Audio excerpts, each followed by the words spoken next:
Hello, my friends. You've seen the Queen's speech every year. Well, this is Flecky's speech. Oh, we're not playing games tonight. Hope you're all well, and well, as well as you can be under the circumstances.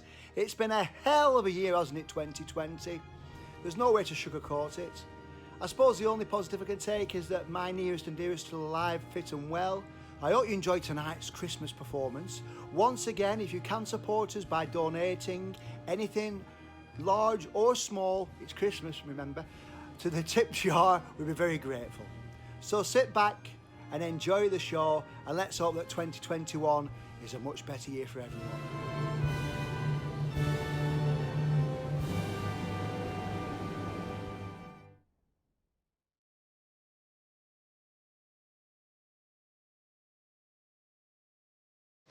Welcome, Fleckers and Fleckettes, to our Christmas special.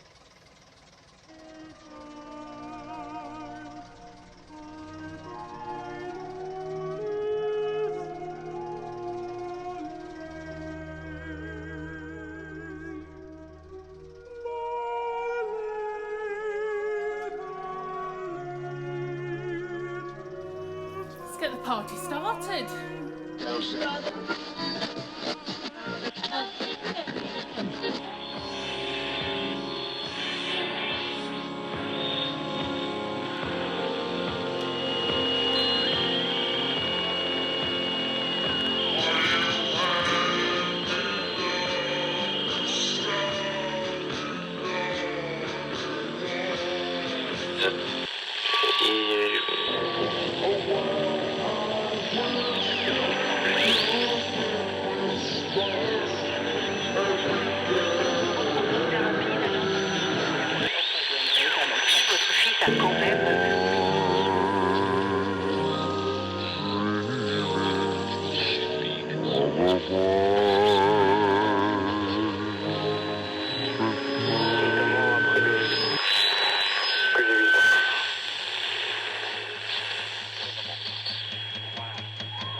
It's Flecky, a special, a Christmas time special. It's Flecky, a special, on Flecky's Fright night.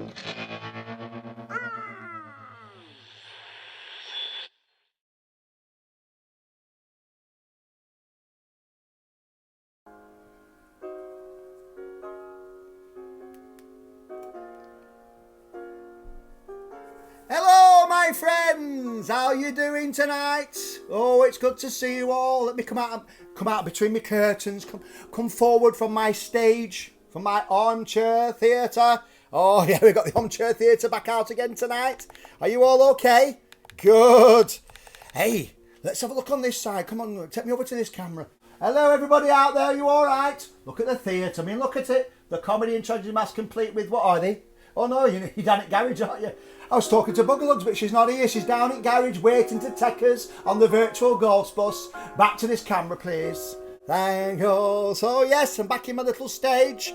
This will be the only bloody stage us lot will be seeing any theatre from this Christmas, won't it?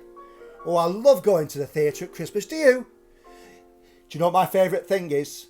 Christmas Carol. Oh, Emma loves watching the Nutcracker, the ballet, and I love Christmas Carol. But I'm not going to miss out, or we're not going to miss out, because the Old Vic, or is it the New Vic?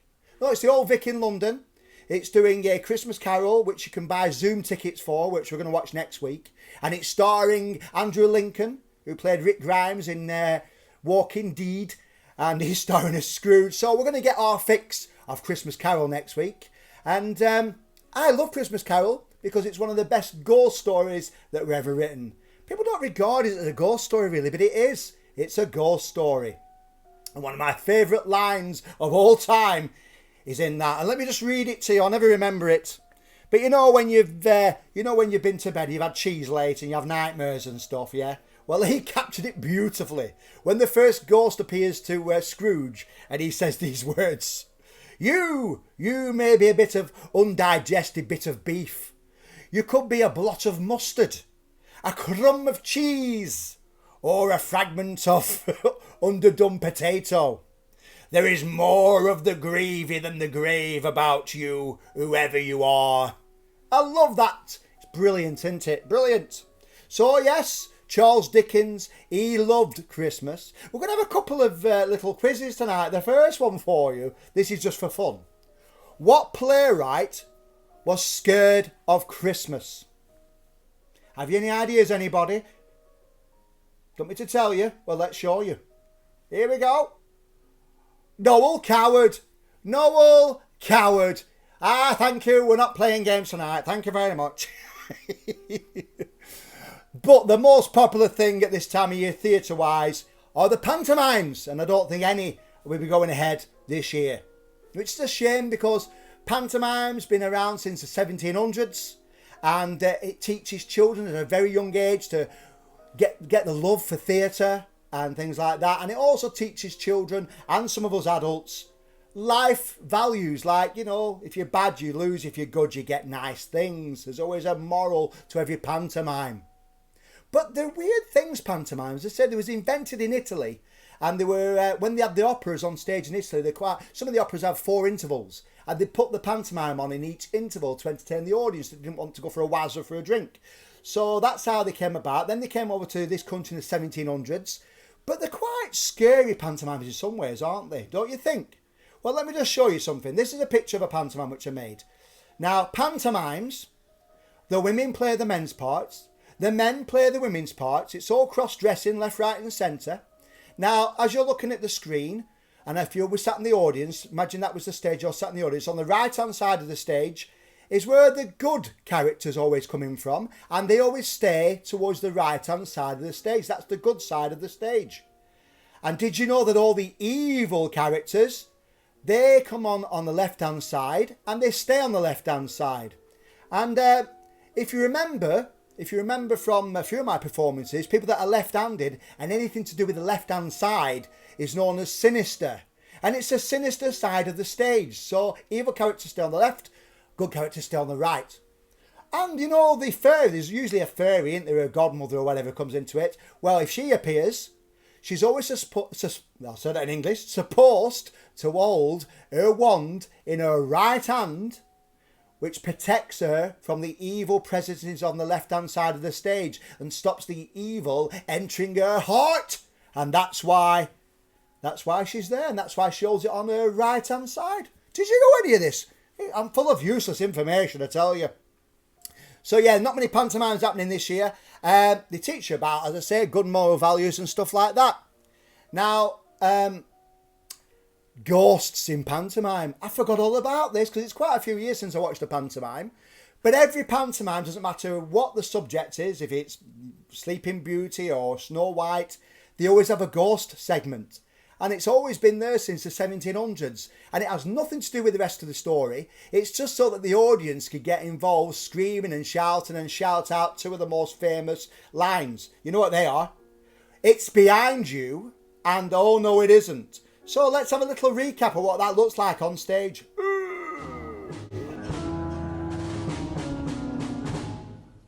There's no ghost, is there? Any ghost? Are you sure you saw?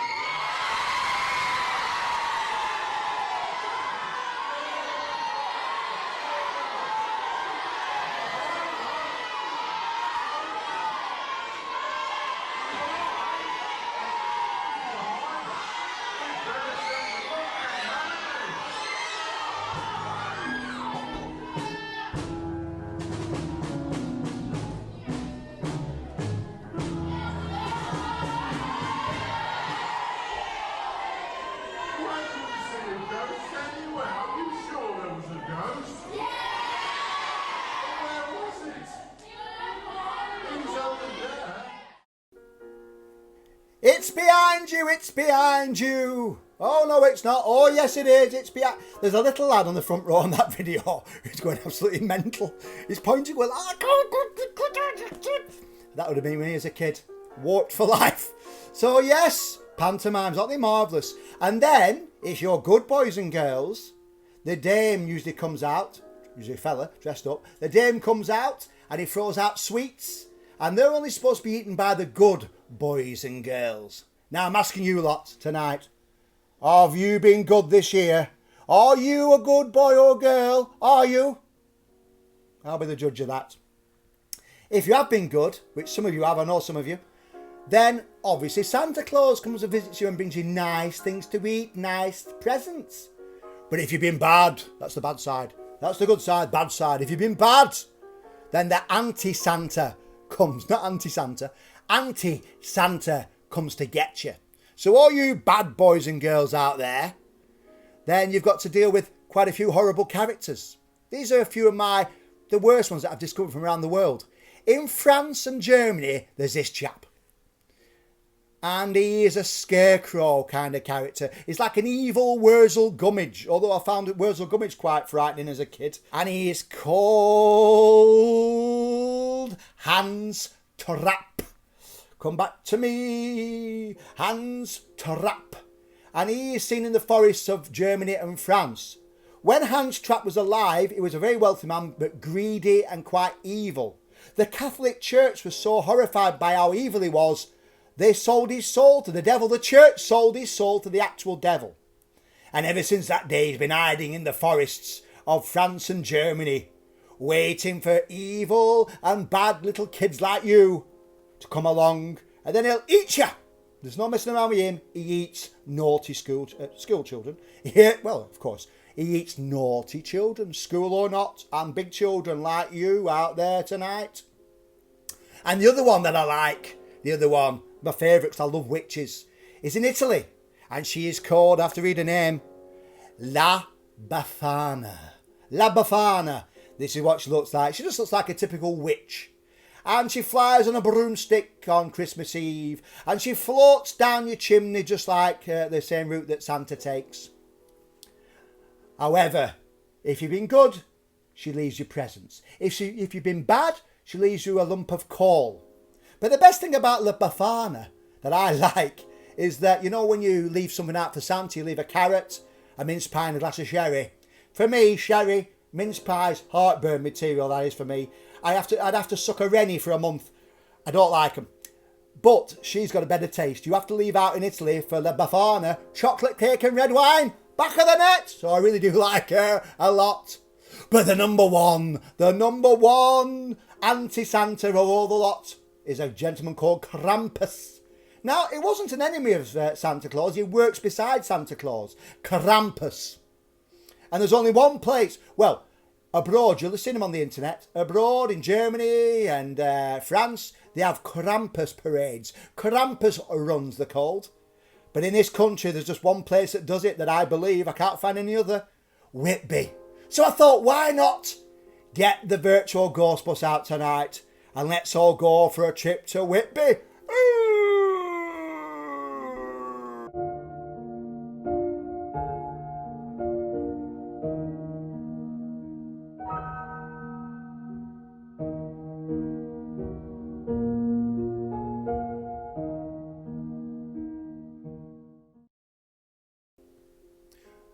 So, my friends, as you saw, Buggerlugs is already down in the garage.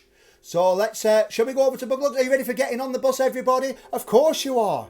And I believe it started snowing out there. Of course it has, because it's Christmas. Yes. So, my friends, down to Buggerlugs. Can you hear me, Buggerlugs? Oh, we've got some very special guests to power the bus tonight. Can't wait for you to see. So we've had jet engines, we've done magic spells, we've had the Valkyrie wings, but tonight, ooh, just wait and see.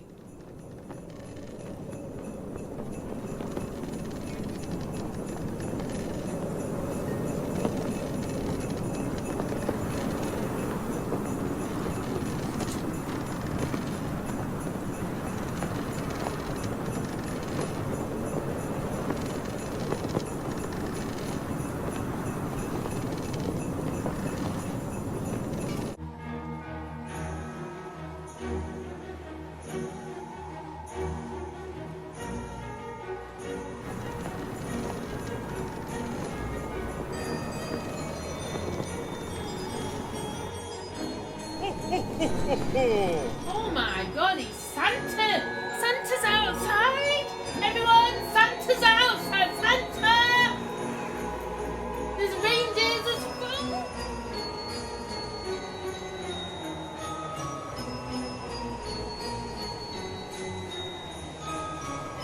Hi, Santa!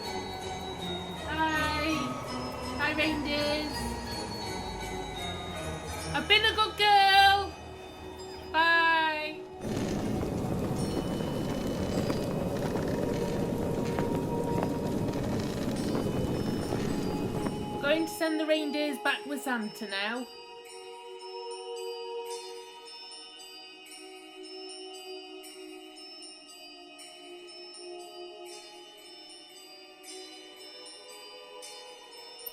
Oh my God, look at all the bats! Hey you! Hey! Guess we must have disturbed them while we flew over the abbey. Hey, open your window! Come on!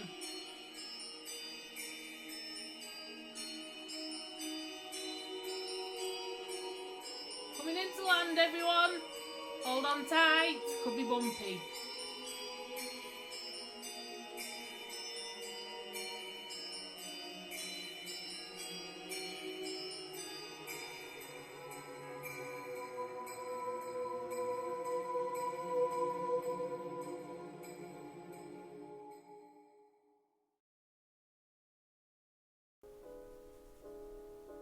We've landed, everybody. We've landed. Did you see Santa?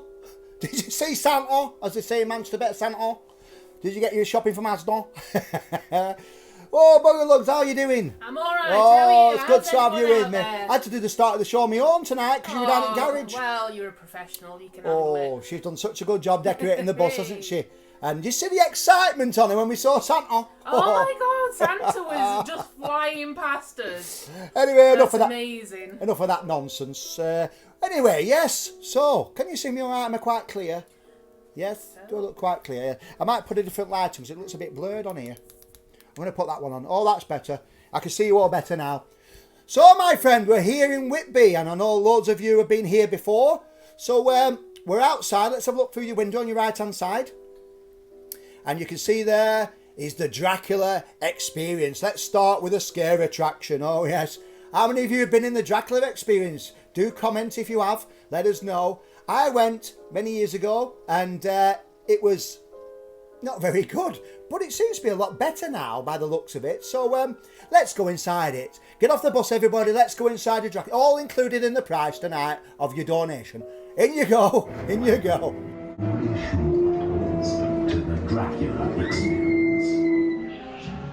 Much of the Dracula story takes place here in Whitby. But first, Transylvania. After traveling to Castle Dracula in Transylvania, Jonathan Harker is held prisoner by the hypnotic charms of Dracula's female vampires. The wretched Renfield, Dracula's servant, waits for his master in a lunatic asylum.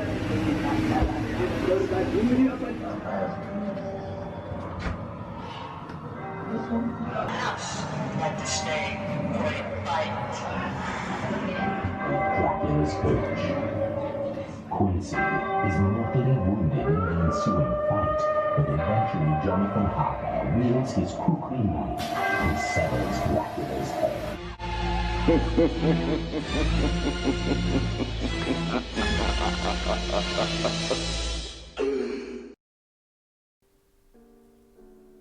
God, I love Gary Oldman in that. I'm glad I got to crowbar it into a performance because I love that bit. It looks all right, doesn't it, the Dracula experience now in Whitby? I think I'll give it a try. Well, not tonight because it's closed at the moment, as you can tell. I can't do an impersonation of Gary Oldman, really. I've tried, but Buggerlugs does a brilliant Renfield. Go on, do it.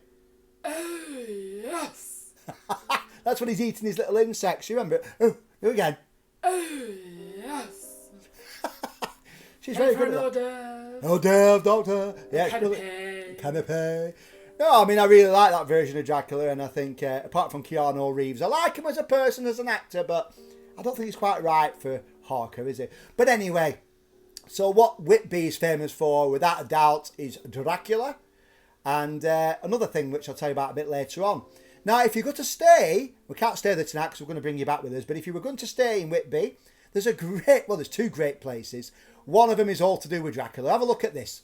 It's called Bats and Broomsticks. Bats and Broomsticks. It's a normal, terraced house. And there's nothing extraordinary about it, how it looks on the outside or the inside as a house. But the way they decorated it, you can't miss it because outside there's a bloody big Dracula stood there. And inside, the rooms are wonderful. Each room is very gothic. And they're all individual with 4-poster beds. They have like DVD players in the room, so you can, a massive horror film, so you can watch But the best thing that I remember about it is you have your breakfast by candlelight in the morning. They black out all the windows. Now, I seem to recall it was down in a cellar. And it's all candlelit. They turn the lights off and then you have a breakfast by candlelight. Bloody marvellous. It really is good. And I remember the guy that run it at the time. I'm talking about 10 years since I last went. But he looked just like Ozzy Osbourne. And they say on the menu you can either have the big veggie or the big meaty as your breakfast choice. And people on TripAdvisor have put, it's the breakfast that goes on and on. And I had the big meaty. I didn't need to eat for 3 days. There was about 18 sausages, 5 packets of bacon, and the vegetarian option was just as good. You know what I mean? So yes, if you're ever in Whitby, go to Bats and Broomsticks. The only problem is there's not ensuite bathrooms. But you have your own private bathroom down the corridor that you have a special key for so nobody else can use it, which colour schemes to your bedroom. So it's wonderful. Me and Buggerlugs, last time we went, we stayed in the YHA, the Youth Hostel Association. Now you can get private double rooms and it's right outside the Abbey. I can't recommend it enough. You can only have single beds, but that's all right because she farts a lot, you know. So I won't bother about that. Hey, so my friends... Slipped that one in there, didn't I? Mm-hmm. So what we're talking about now? Oh yes. So so Bats and Broomsticks, I highly recommend it. So as you saw, we had to get rid of the reindeers. They've had to fly back with Santa because he's very precious about them. So we're on the road now. So Buggerlugs, let's have a little drive. Let's go to our first haunted public house. Okay, here we go.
It's a raise your glass moment. Or you got something nice at home with you.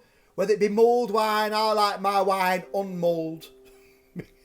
I'm not keen on them spices. It's the same stuff they put in them mince pies. Again, I'd have to suck a Rennie for a month if I had one of them. But yes, so cheers everybody. All the best, all the best. Oh, nice drop of splosh that. So yes, so you've got something nice tonight. Nearly Christmas, isn't it? Nearly Christmas. So let's have a look outside your window, everybody. And you're looking at a pub called the White Horse and Griffin. And it was built in 1691. So it's a really old pub. And this gives you an idea of how famous and old it is. Stay on that, Buggerlugs. Captain Cook the famous sailor, he used to rent a room out inside the White Horse and Griffin to assemble his crews. So it's got a connection to that. As you can see by the side of it through the window, look, it snow's coming down in it now, Buggerlugs. I know, if you can so exciting. I know. Can you put that back on again, the window view? Yep. Come to me, then go back to the window. Let's have a look out the window again. Come on now, put me up. Yep. I did. Oh, it's not worked. Oh, it's all gone tits up. No, Yeah, let's have a look out the window again. So, it's snowing, it's still snowing. Yeah, on the left-hand side, you can see there's like a little passageway, a cobbled little street. That used to lead to the stables because it was a coaching inn. And it's haunted because 2 children were playing in that little area there when a horse and coach, yes, that's right, come belting into that passageway, didn't see them, knocked the 2 children over and killed them. And they're supposed to haunt that at night. But let's have a look at the next picture. Oh, no, let's have a look at me. Come back to me first. Now then. Apparently, one of the most famous landladies was a woman called Mrs. Bowler, as in bowler hat, Mrs. Bowler. And she was a right sod, apparently.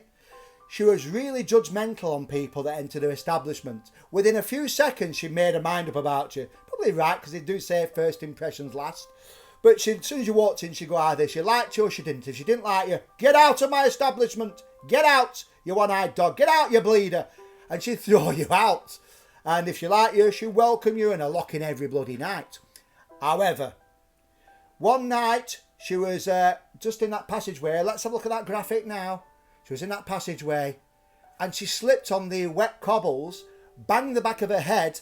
She screamed, but nobody came to assistance, and she bled to death. The blood was pouring all the way down that alleyway into the gutter. Her blood and brains flowing out. And she died there on her own that night in that passageway. And yes, ever since that day, her ghost is supposed to haunt there. I reckon this is what she would have looked like. Says she was an old woman with grey hair, terrifying, and she haunts the pub to this very day. And the thing is, apparently from beyond the grave, she's still very judgmental.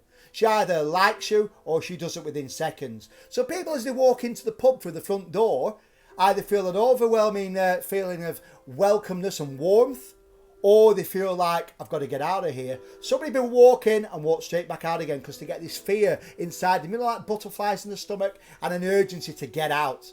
In the 1980s, they actually challenged people. There's a bedroom upstairs where you can stay.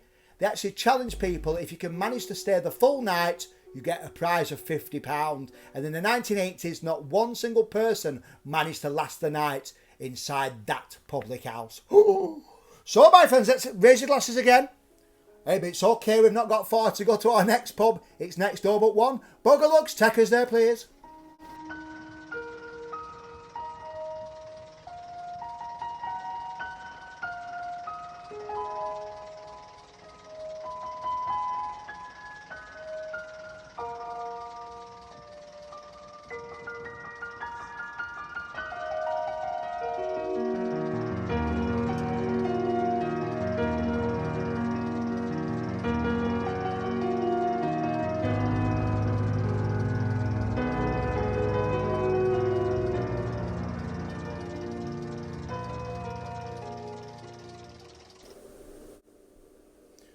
It's a raise your glass moment again, everybody. Raise your glasses. It's another pub. Oh, there's no better time than Christmas to have a few scoops. Cheers, everybody. Cheers. Let's have a look outside your window this time. And we're looking at the Black Horse Public House. Again, this is really old. It dates back to the 1700s. But they believe it could be even older than that because in the cellar they found stones which seem to be parts of the ruins of the Abbey. So they think it's to do with the Abbey as well. But that's the Black Horse. And it's got a great story. Let me put my glass on. Another swig. Oh, that's nice. That nice bit of splosh, that. Now then, my friends. The Black Horse. It's got a great ghost story connected to it. Now, I love Punch and Judy shows. And we've actually built one in the corridor here, in the passageway inside our flat. Buggerlugs built a most wonderful Punch and Judy tent, which goes over the door. We'll put a photograph on it later, won't you, Buggerlugs? Yeah. And I love Punch and Judy. As a kid, I loved it. And so this puppeteer turned up. And this is a story of the Whitby puppeteer, a legendary ghost. He turned up in Whitby and he hired a room upstairs inside this pub that we're outside of, the Black Horse. And they paid for the rent of the room and they put all the chairs out, made a little stage for him. And he went out and put posters all around the market area that the puppet show would be at 7:30 that evening. Then he decided, I've got a few hours to spare, why not have a few scoops? So he went down into the bar and he sat there just minding his own business with a glass of wine or a beer, or a mead, probably in them days, a mead. And as he was sat there drinking, he was just minding his own business. This ruffian, like you get in old pubs, don't you? A ruffian comes walking in.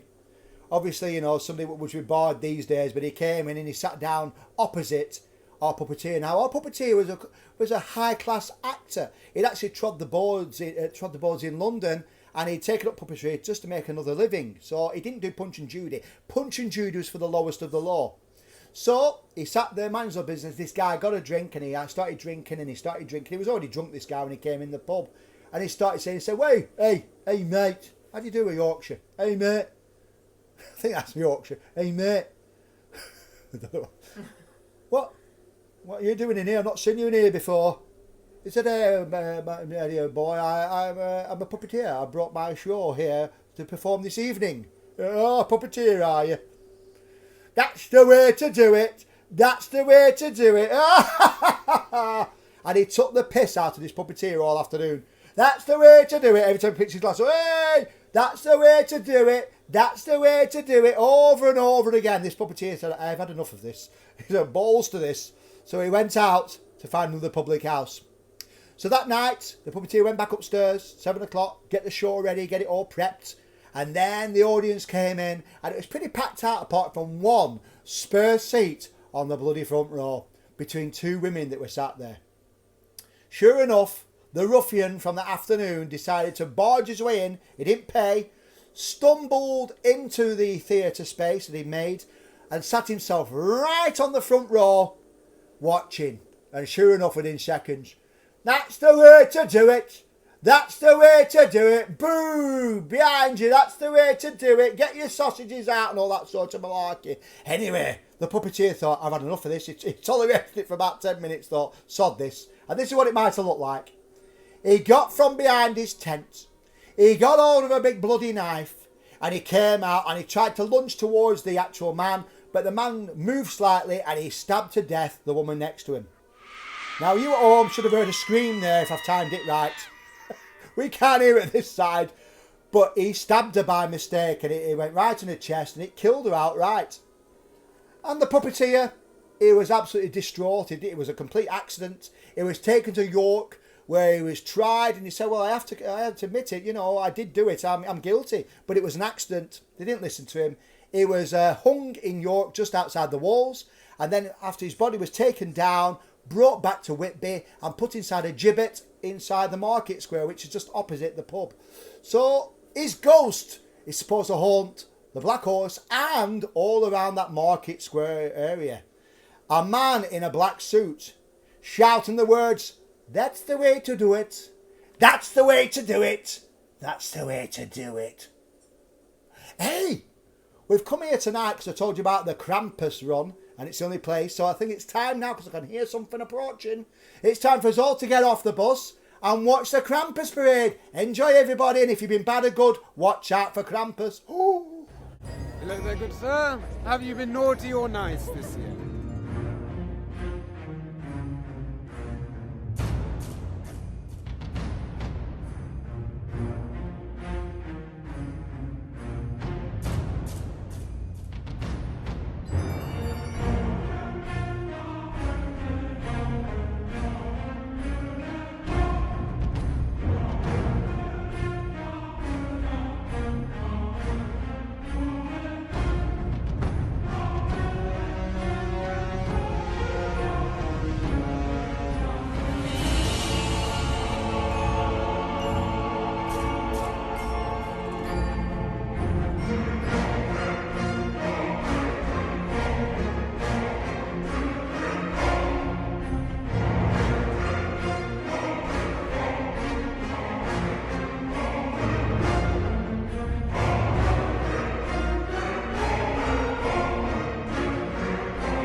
Looking for wickedness and found none!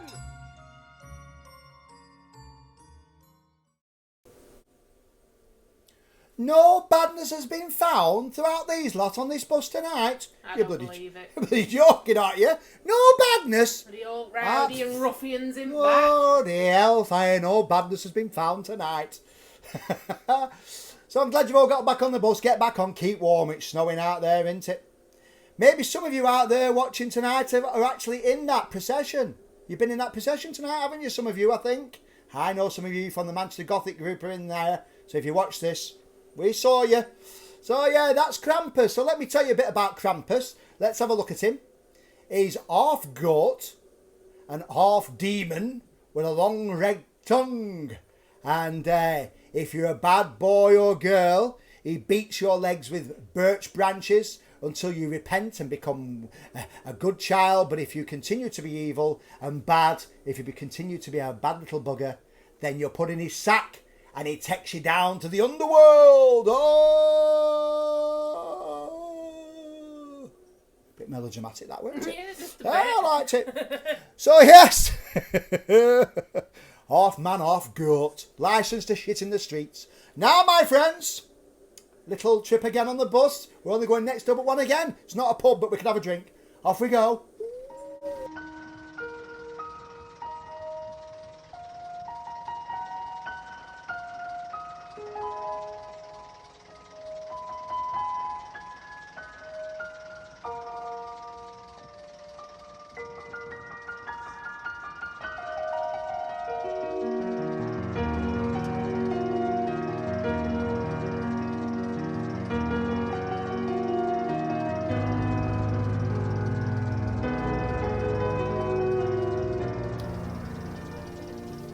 Actually, it is an occasion for another drink, because what's outside your window? If you want to have a look outside, raise your glass, everybody. Yes, raise your glass. Let's have another drink. It's got a restaurant inside and they sell alcohol, so that'll do for me.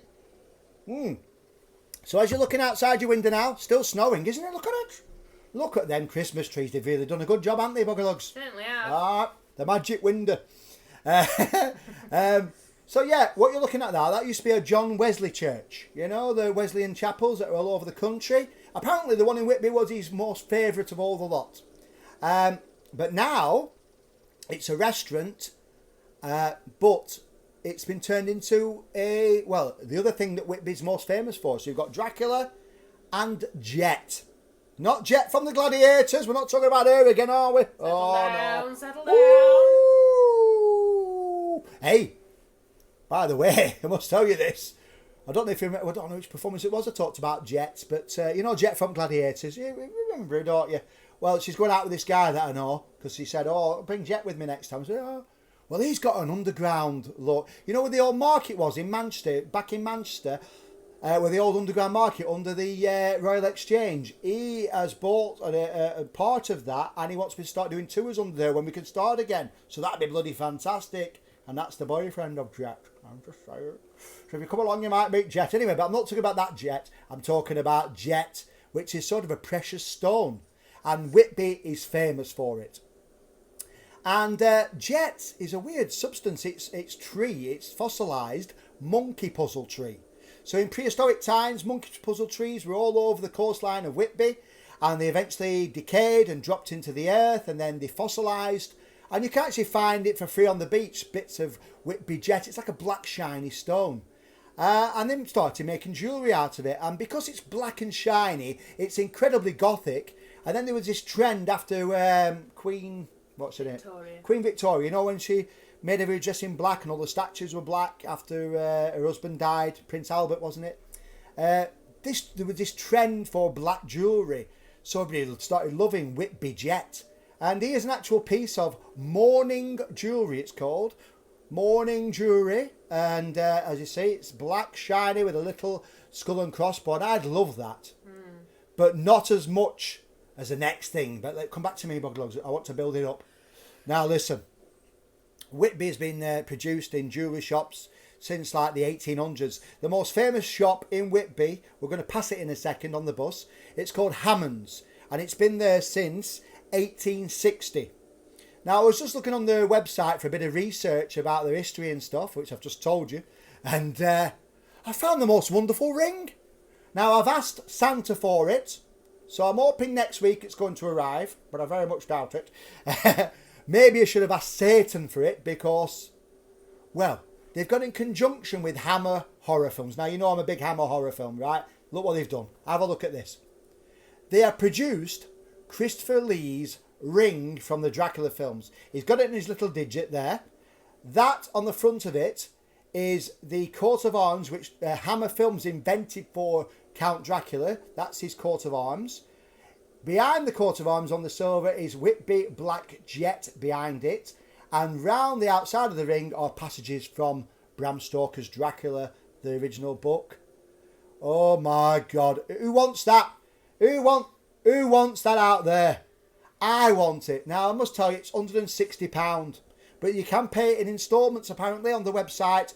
Hammond's Dracula ring, £160, solid silver, signet ring. I'm hoping that Santa brings it, but I very much doubt it because it's been a bit of a lean year, hasn't it? You know what I mean? But tip generously. So, my friends, maybe we can persuade Buggerlugs to do a ram raid of the front of the shop, and we can get a Whitby Jet souvenir for all of us. Go on, Buggerlugs, take us up to the 199 steps.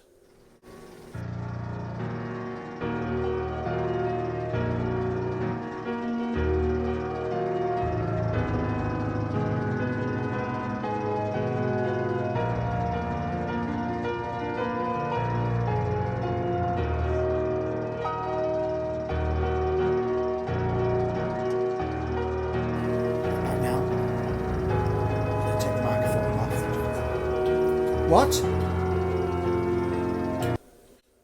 What are you doing? I'm not ready for you. Go back. No, go back. I said turn the microphone back on. I did. All right, here we go. Let's carry on. Well, Are we on? Are we on? you know, Can they hear us? they can Right, hear us. hang on a minute. So I just wanted to talk to you because I'm trying to persuade her to ram raid. Now you probably can't hear us over the top of the music, but I'm going to speak loudly. That's Hammond's shop right there.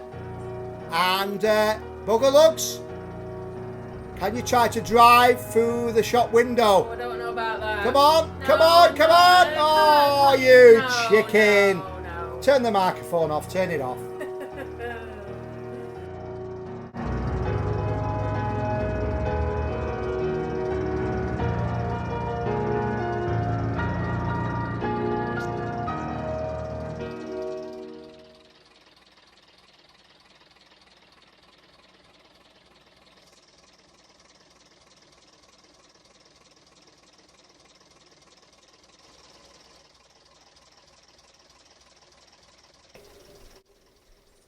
A Dracula engagement ring, you can forget that, Buggerlugs. Put a ring on it. I've got you, Lola. I've got your card marked.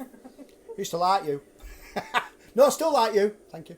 5 years in Feb, just saying. 5 years in just Feb. saying. Well, the next performance after this is going to be a Valentine's special. Woo! Just saying, Buggerlugs, Pray just saying. For me, pray for me. Pray for me. Pray for me. So, yes. If you want a Buggerlugs, put a ring on it. Oh, God. Have a look outside your window, everybody. Let's change the subject. Have a look outside your window.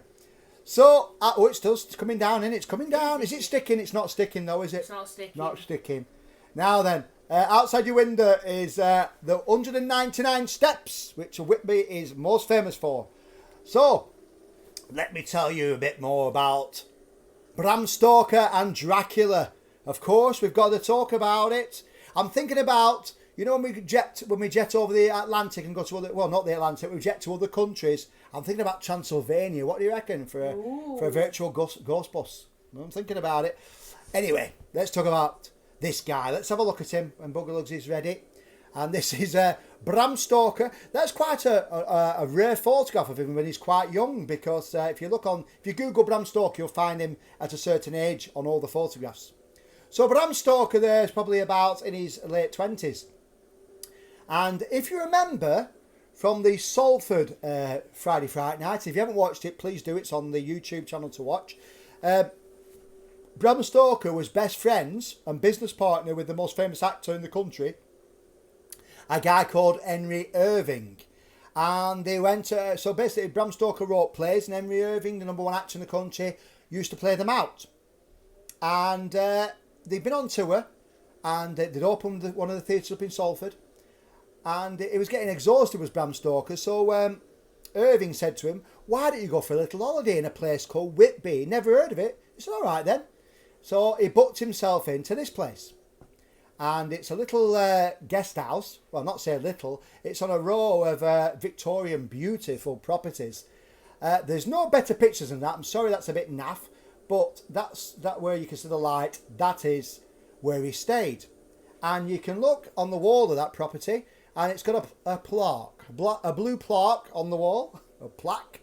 And you can see it says he stayed there 6 years. Well, that's the amount of time it took him to write Dracula from start to finish. He kept going back now and again, stopping there for inspiration. And you can stay in that guest house. You can stay there. They rent it out not per person, but for like a family of 6. But it's there. If you just Google it, you'll find it on the internet for renting it out. So you can stay in the actual room where Bram Stoker created Dracula. So yes, so he arrived in Whitby in 1890, and he stayed inside that guest house. And straight away, he thought, oh, this is very inspirational. Now, he'd been writing a book called Count Wimpier. Sounds like Wimpy, you know the burger chain. Wimpier. Count Wimpier. And he was a count from Austria. And he hadn't got very far with this. He'd had it on the back burner for quite a while because he wasn't going in very far. He wasn't getting the inspiration for what should happen. So it was Count Wimpier from Austria. And when he was in the bed and breakfast, there was 2 women staying in the next room. And this is what they looked like. And they weren't called their names, but he thought, oh, they're really good characters for my book. And they renamed them Mina and Lucy. And you'll know they're the main 2 female characters from Dracula. And he thought, well, they're good characters' names, so I'll have them. And then from his bedroom window, he could see right over the sea at Whitby.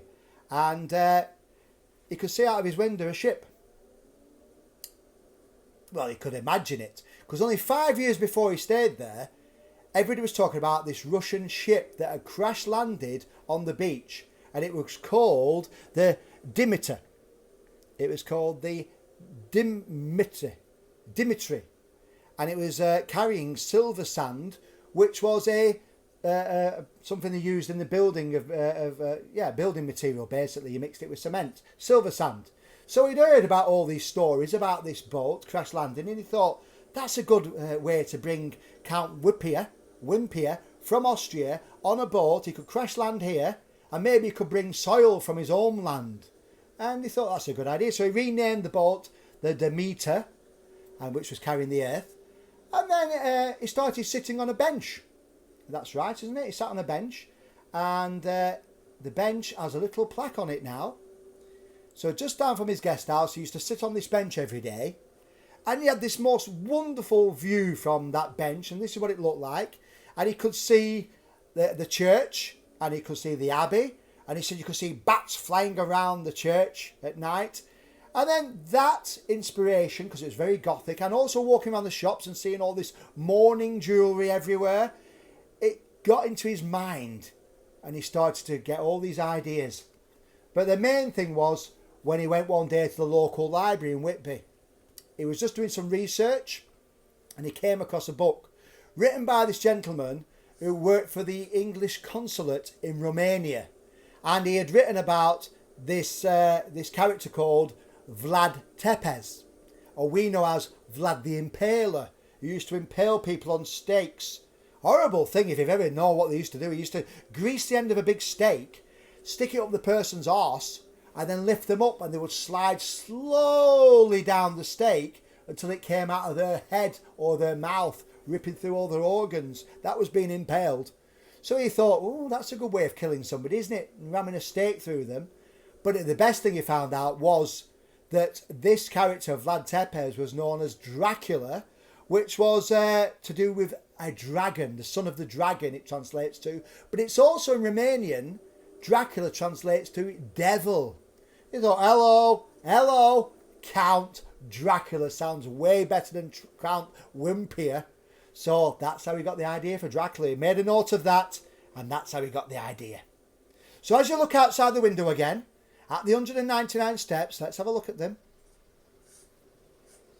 They are very famous in the book of Dracula because he writes that the boat, the Demeter, crash lands on the shore of Whitby, and all of a sudden this black dog jumps from the bows of the ship, runs through the streets of Whitby, runs up the 199 steps till it gets to the graveyard of the church. At that point, everything in Whitby starts to go wrong. Everything. Because Dracula has arrived. And some people say he has never left Whitby to this very day. So shall we bound up the 199 steps? Buggerlugs is going to drive us up there. It's going to be a bumpy ride. Hold on to your teeth, Granny. Are you ready? Here we go. We're about to go up the 199 steps. Better hold tight because it's going to be a bumpy ride.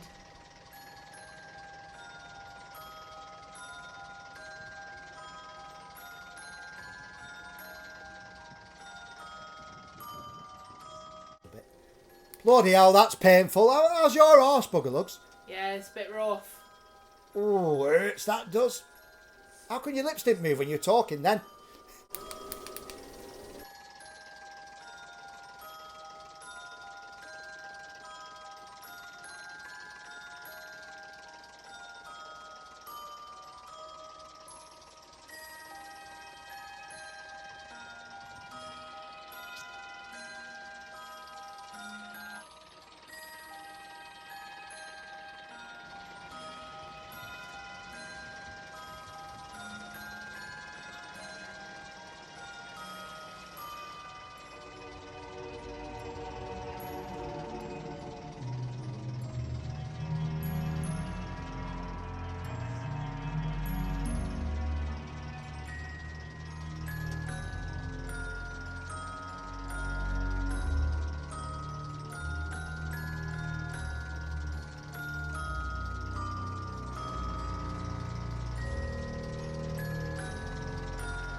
It's just stunning.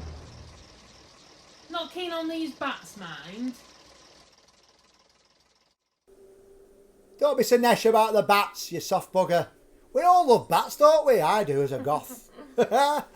Oh, You didn't at Chester Zoo. No, I didn't like it at Chester Zoo, that's quite true.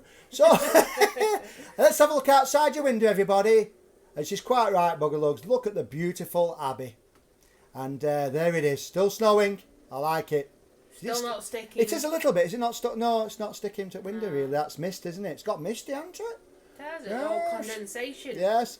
So there's the beautiful Abbey. I mean, how could Bram Stoker not be influenced by that beautiful, that beautiful sight? So shall we have a quick look inside? I mean, let's go and have a look. Come on now.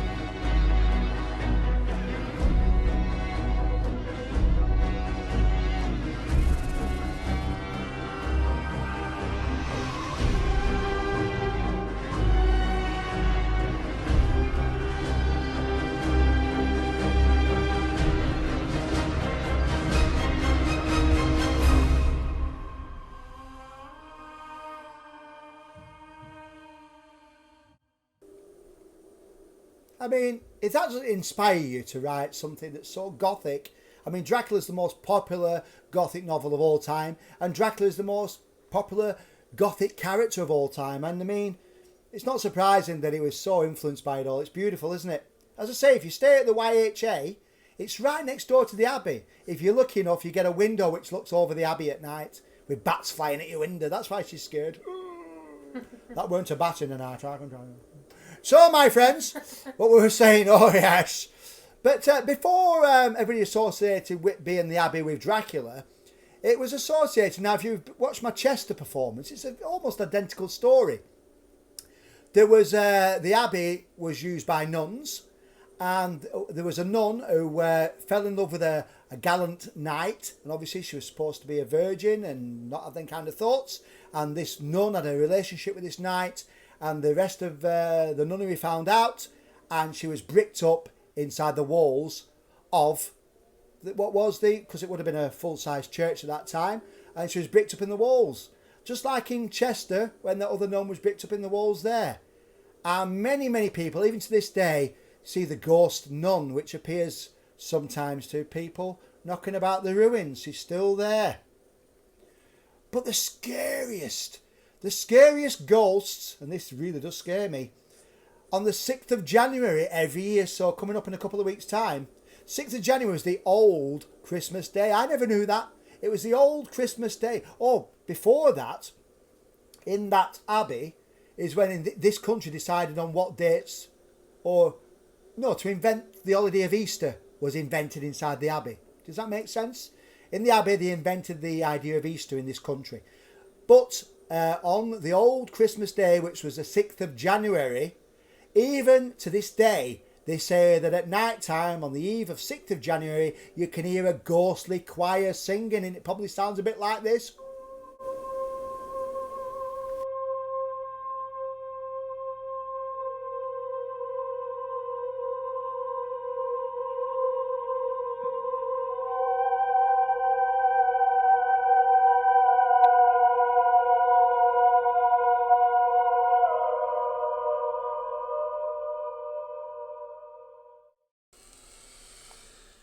Oh, pretty spooky that, isn't it?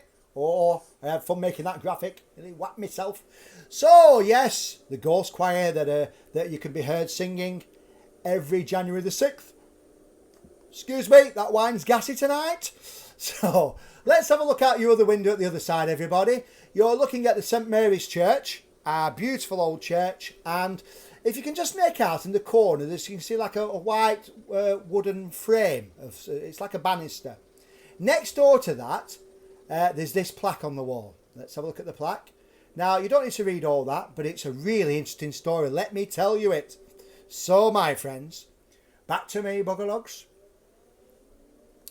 On September the 19th, 1600, they're easy dates to remember, 1600 exactly, September the 19th, a little boy was born. Let's have a look at the little boy. A little boy was born called Francis, and he was born in Whitby on that day. And just down the road, a little girl was born, and she was called Mary. So Francis and Mary were both little children born on that day, which was the 19th of September 1600. Amazingly, they met up and they found each other and they fell in love. Can you imagine going like, when's your birthday? Well, how old are you first of all? How old are you? I'm 18. How old are you? I'm 18. When's your birthday? 19th of September. Mine's 19th of September. It's quite, I mean, if you've seen the play Blood Brothers, if you're born on the very same day, then it's a curse. But it wasn't for these. They had quite a good life, really. So they met up, fell in love, and when they were youngsters like that, they decided to get married on their birthday, 19th of September, 1618, I believe. When they were 18 years of age, they got married. A very successful marriage. They had 12 children. So they were blissfully happy. And in them days, to have children that survive and to live to a ripe old age, it's quite an achievement. But amazingly, and this is amazing, they both died at the age of 80.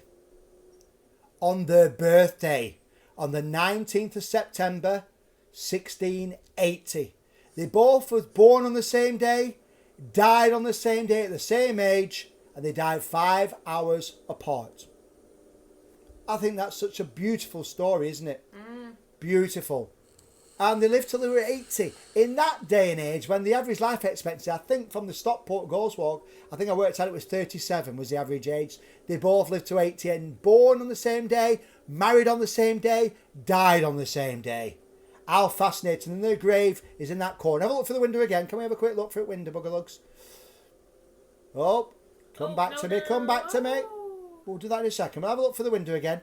If you can find it. Can you find it? Yeah. Got a lot to do, aren't you? Driving and stuff. Yeah, that's it. So if you look over again, right where that white thing, that's where the blue plaque is, and that's where the grave is, just below where that white banister is. So come back to me, Buggerlogs. Now you had a little bit of an excerpt there. We're going to have a bit of a quiz tonight, a Christmas quiz. Woo! The first person to give the correct answer. So what we're going to do, let me explain it now. We're going to show you, there's two graves just outside the window, and I'm going to show you in a second.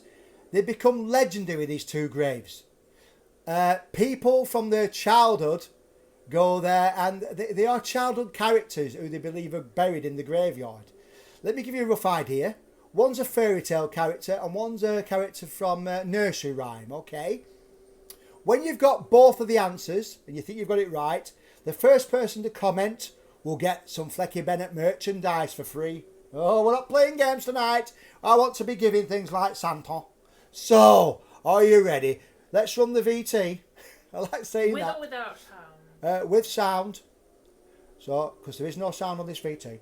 Here we are. Christmas quiz. Here we go. Let me talk you through it again. Can you read it out, Buggerlugs? What childhood characters' graves are these? So here's the first one. Have a look at the shape. Have a look at the shape. That'll give it away. Who do you think's buried or supposed to be buried in that grave? And there's 2 normal sized graves on the next one and a little grave in between. And for years and years and years, it's been enchanting the people of Whitby and visitors. So the first person to come up with the right answer, we'll check them after and we'll contact you to let you know if you're the one who's won. All right, but I won't say anything for now. Maybe I'll say it right at the end to give you a chance. Unless somebody's given the right answer, but look, can you check? Not yet. Not yet. Well, we'll check, we'll check. So, yeah, 2 characters. So, yes. Do we need to run it again? Do we need to run it again? Go on then, run it again. Why not? Just one more. Just one more time. You can leave the sound on. So, as I say, 2 childhood characters, which we're all probably used to. One's a fairy tale. One's a nursery rhyme. Here's the first clue. And it's a funny shape, isn't it? It's almost an egg shape, if you will. And then the next one is a tiny little grave between 2 full-size graves. So just 2 names you need to give us. The first person to put it in the comments who gets it correct with both names will contact you later and give you a prize. Yes? And I'll tell you the answer before we go off air tonight, okay? Put both names in the same comment if you can. Yeah, well, if you've done one already, but come up, put it in the same. The first person that puts it in the same comment, both the names, wins the prize. Oh, indeed. So yeah, it's a fascinating graveyard. Funerals in Whitby only used to take place at night. How wonderful! People used to have these torches that were flame lit, so it must have been beautiful watching the procession of mourners. Well, as nice as it can be for mourners. Coming up the 199 steps, all with these flickering flames. If you've ever walked the 199 steps, because we all went up in the bus tonight, there's all these areas which look like seats that you can sit down to have a rest. Well, they were where they built to put the coffins on. So the pallbearers had somewhere to rest for a few minutes before they carried on. Next to the 199 steps is a cobbled little street, and that's where, if you can afford it, donkeys and horses would pull up your coffin in a carriage. Not many people could afford that, so most people walked up with the coffin on their shoulders. So they used to be at night. Now, there's a really sinister story here. Just where we are in the graveyard now, in April, so, springtime, people wait till it went dark, and all the locals from Whitby would come up here into the graveyard, and they would wait. Until what looked like a procession of ghosts started to walk up the 199 steps, and slowly walk into the graveyard.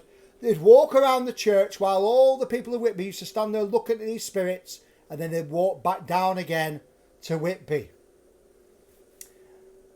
And they used to believe, it's documented that the spirits they saw walking around the church that night in April were the people that were going to die within the next 12 months in Whitby.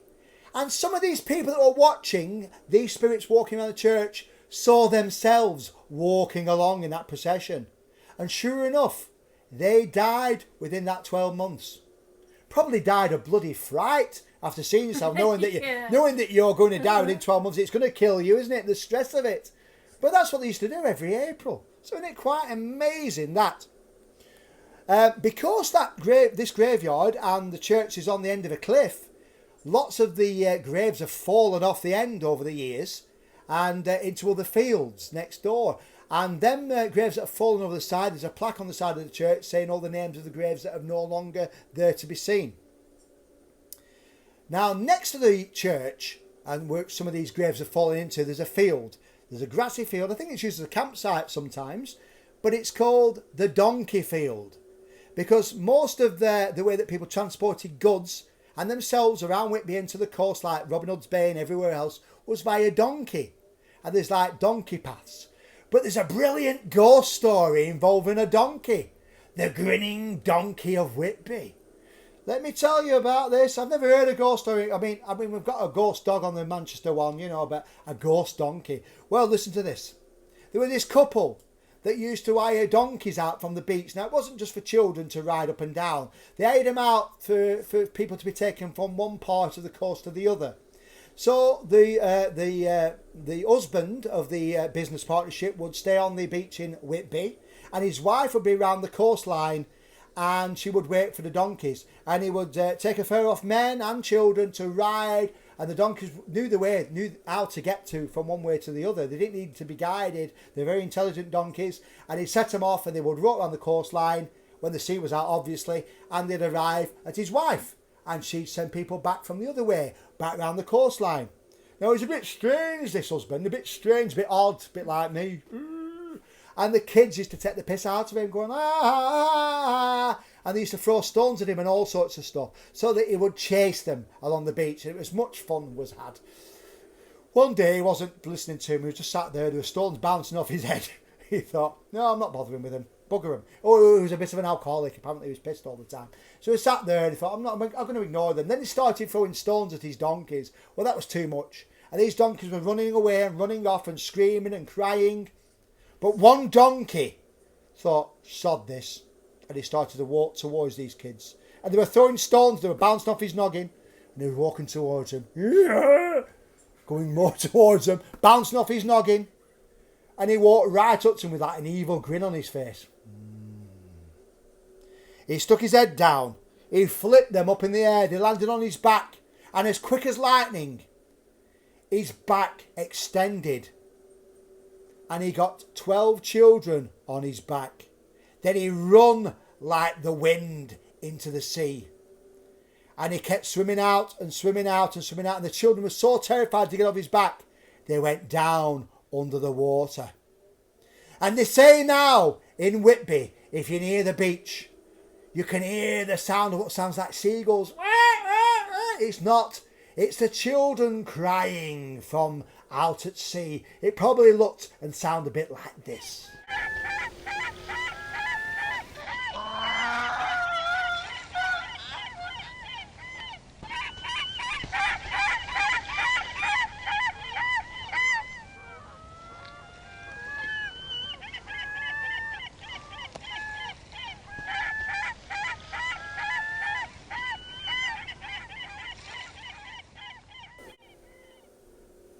Ah, the children of the night, what music they make. Famous line from Dracula there, but I don't think that's a nice sound. So that's not the seagulls. If you go to Whitby, that's the screaming children. They were drowned by the grinning donkey. Oh yes, what an ass. So, yes, hey, we've only got a few stories left. So, yes. Hey? A literal badass, Lola. Badass. That was a badass. Now, as you've probably been, if you've been, you know, like tonight, you've been to Whitby tonight, and you've probably been there in the past. It all revolves, around fishing, and that's why they've got the best fish and chip shops there, haven't they? Because it's fresh. They catch it that morning, it's on your plate within the afternoon. So, but you can imagine a lot of the graves in the graveyard are to do with people that have been lost at sea. I never knew this. And whether it still applies now, because we're having a debate about it, me and Buggerlugs. But if you see a gravestone that says, in the memory of, it used to mean that there's nobody in the grave. In the memory of that person. Did you? Buggerlugs believes that maybe some of her relatives have got that on their gravestones, and maybe they don't bother with that anymore, that in memory of just means in memory of them as well. But if you see a gravestone from the 1800s, it says in the memory of, it means the grave is empty. It's in the memory of that person. Lots of people, fishermen, I regret to say this, seamen, were lost at sea. Never found again. So childish. I don't want to say seamen. Lost at sea, so they would dig an empty grave for them and put a gravestone in the memory of such a person. But some of them people that were lost at sea tragically were found or washed up on the shore, and they were taken up into this graveyard where we are tonight and put in graves. Now, the most famous ghost story involving this graveyard is the Phantom Carriage.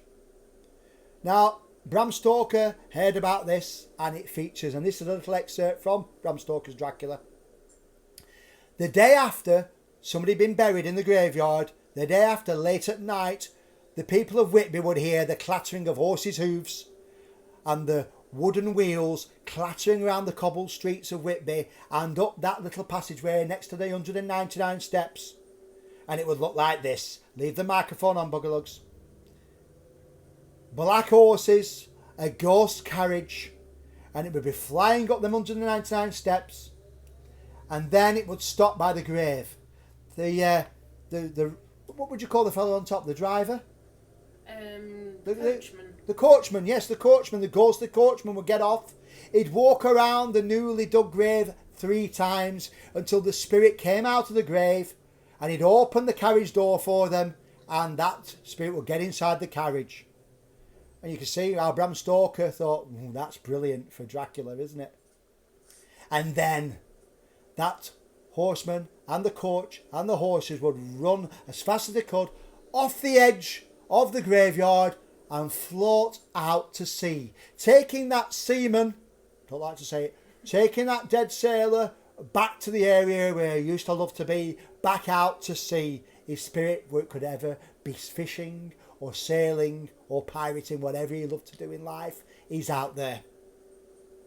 So tonight, I think we should end by maybe floating out to sea ourselves. I hope you've enjoyed this evening. If you have, please give generously to the tip jar, because we need it. We're desperate. We've not got a turkey for Christmas. We've got a budgie. So, my friends, if you enjoyed it, please give.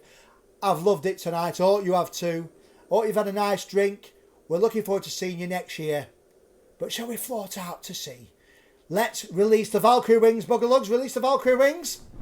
There we go. Have you anything to say to people before we fly? Just have a very safe and happy Christmas. Have a very safe and happy Christmas. And we will get to the competition answers. Oh yeah, come back to me before that. Yes. Oh. Come back to me before we set flight in the word of Phantom. You should know that the round grave was Humpty Dumpty's grave and the small one was Tom Thumb's, and that's what people have believed for many years. I've got the names. She's got the answers. Go on then. So the first one, we've got 2 winners. 2 winners? I've got 2 winners. Because Heather Hanger got Yeah. one of the names right. Yeah. And Melanie Lockhart got them both. Oh well, you're the 2 winners tonight then. We'll send you a nice prize. The Buggerlugs, first 2 right answers. Buggerlugs will be in contact with you to get your addresses, and then we'll just send you something nice for Christmas. You might not get it before because we get it after, but it'll be nice. So, my friends, thank you so much for joining us. If you enjoyed it, please tip. And over to Buggerlugs for one last time. Bye now.